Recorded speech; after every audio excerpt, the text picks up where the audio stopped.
안녕하십니까. 오늘부터 제일 처음 시간에 우리 그 교양의 세계사라는 주제를 가지고 쭉 한번 훑어보기로 하겠습니다. 그래서 일단 우리가 그 세계사를 배우는 이유가 이때까지 인류가 쭉 역사를 이끌어 오면서 과연 어떻게 흥했고 어떻게 또 쇠퇴했고 하는 그 과정을 통해서 여러 가지 물론 역사가 계속 반복되는 것은 아니지만은 그 과정을 훑어봄으로 인해서 앞으로 우리 인류가 어떻게 흘러갈 것이며 어떻게 발전할 수 있는가 하는 그 어떤 미래의 그 예측은 할 수 있지 않겠느냐 하는 그런 생각에서 한번 이런 제목을 만들어 보았습니다. 그래서 인류는 본래 쭉 오랫동안 그 역사를 지니고 있었지만 그 이전에 어떻게 우리 그 인류가 태어나서 이런 과정을 이 지구에서 살게 되었는가 하는 그것도 한번 살펴보는 것도 좋은 그 계기가 될 수 있다고 생각합니다. 그래서 제일 먼저 우리가 살고 있는 우주, 이 우주는 언제부터 탄생이 되었는지 그거에 대해서 한번 학자들이 어떤 연구를 통해서 이런 걸 발표하게 됐는지 한번 알아보기로 하겠습니다. 그래서 우주가 탄생한 것은 약 138억 년 전에 그 빅뱅을 통해서 그 우주가 태어났다 그럽니다. 그러니까 그 아주 138억 년이라 그러면 아주 장구한 세월인데 그 당시에 이 빅뱅이라는 게 대폭발을 이야기하는 것 같습니다. 그 대폭발에 의해 갖고 우주가 팽창을 해가지고 지금 계속 팽창을 했다가 현재까지 그 상태로 진행이 되어 왔는데 그 이후로 이제 발생된 게 은하계가 발생이 됐고 이것은 약 120년 전에 그 탄생이 되었으며 그것은 영어로 이제 갤럭시라 그러대요. 갤럭시라는 게 요새 뭐 마블의 영화에도 많이 나오고 있습니다만은 제목에 그 은하계를 그 무대로 해서 펼쳐지는 여러 가지 그 아주 장대한 그 공간을 이야기하는 것 같습니다. 그 은하계 일부로서 또 만들어진 게 태양계라고 영어로 하면 솔라 시스템이라 그러네요. 이 태양이 속해 있는 이 계통. 그러니까 이것은 언제 탄생했는가 하면 약 46억 년 전에 탄생을 했다 그럽니다.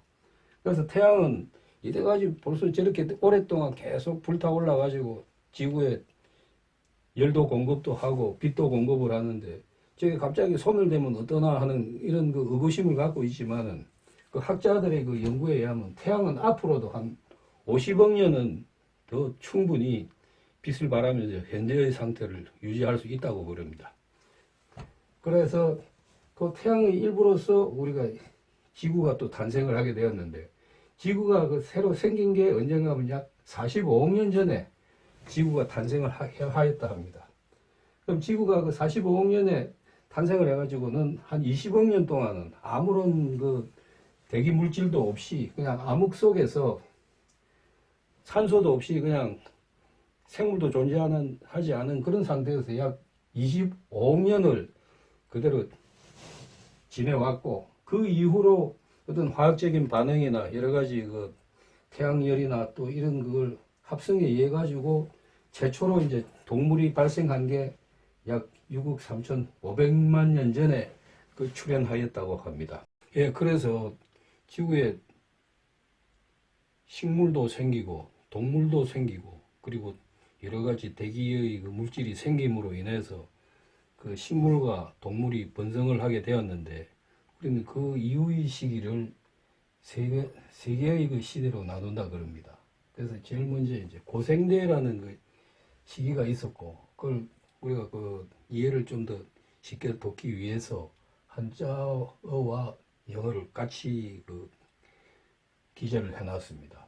그래서 제일 초기에 고생대라는 것은 그 지금으로부터 약 5억 4,100만 년 전에서 2억 5,200만 년 전을 그 시기를 가리킨 말이 되겠습니다. 그래서 이거를 세부적으로 구분을 하게 되면 캄브리아기, 오르도비스기, 실루리아기, 데본기 그리고 중요한 게 이 시기에 속해 있던 게 석탄기입니다.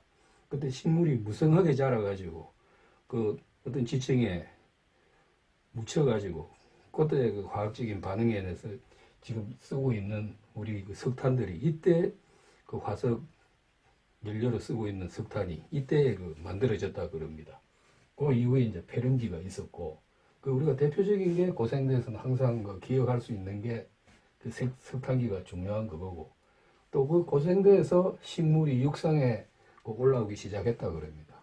그 전에는 물 있는 곳에서 식물들이 있다가 육상으로 올라가고 나무 뿌리 뭐 이렇게 계속 그 번성을 하게 되었는데, 그게 곧 그 4억 7천만 년 전부터 식물이 이 육상에서 크게 번창을 하게 되었다 그럽니다. 그것 다음에 이제 초기의 그 동물 중에서 생긴 것이 육상에 지출한 게 3억 6,500만 년 전에 그 육상의 동물들이 올라왔다 그럽니다. 그 이후에 우리는 그 중생대로 넘어가는데, 중생대라는 것은 말 그대로 2억 5,220만 년 전에서부터 6,600만 년 전까지 이 중생대가 되었습니다.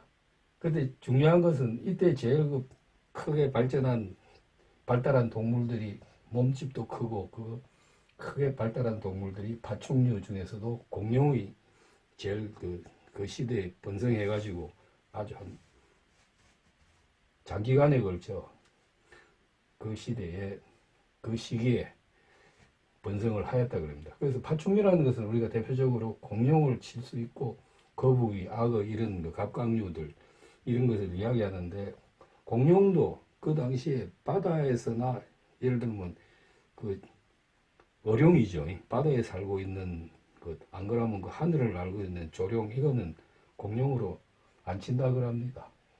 그 대신에 육상에서 육식 공룡이나 안 그러면 초식 공룡 이런 거는 이제 파충류 그걸로 쳐가지고 현재 그 정의를 하고 있다 그럽니다.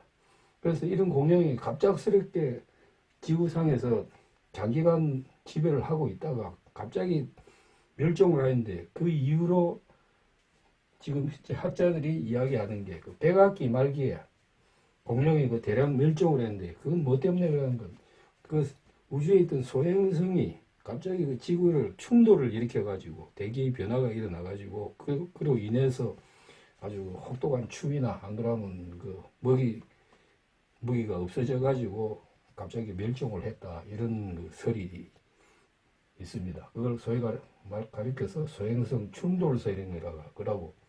그 당시에 공룡들이 그 땅에 파묻혀가지고 계속 흘러내려가고 화학작용에서 만들어진 게 지금의 그 석유라 그럽니다. 그 물질들이 그 당시에 그 큰 동물들이 그 땅에 파묻혀가지고 화학작용에 의해 가지고 그게 이루어진 게 석유라 그러고, 그 이후로 들어온 게 6,600만 년 전부터 현재까지 진행이 되고 있는 게 신생대라 그러네요. 신생대라는 것이 곧 그 이후에 포유류는 본래 이 중생대에서는 아주 몸집도 작고 크기도 아주 찌만하게 아주 작았는데, 그 이후에 크게 번성이 되어갖고 현재의 포유류가 되어 있고, 이것과 같이 이루어진 게 우리 인류의 시대, 인류가 탄생하게 되었다 그럽니다. 그래서 다음 시간에는 우리 인류가 어떻게 태어나가지고 진화를 해서 또 이동을 해가지고 현재와 같은 이런 문명을 이룩하게 되었는가, 거기에 대해서도 연구하는 시간을 가져보기로 하겠습니다. 네, 감사합니다. 그럼 1회는 이것으로 마치겠습니다.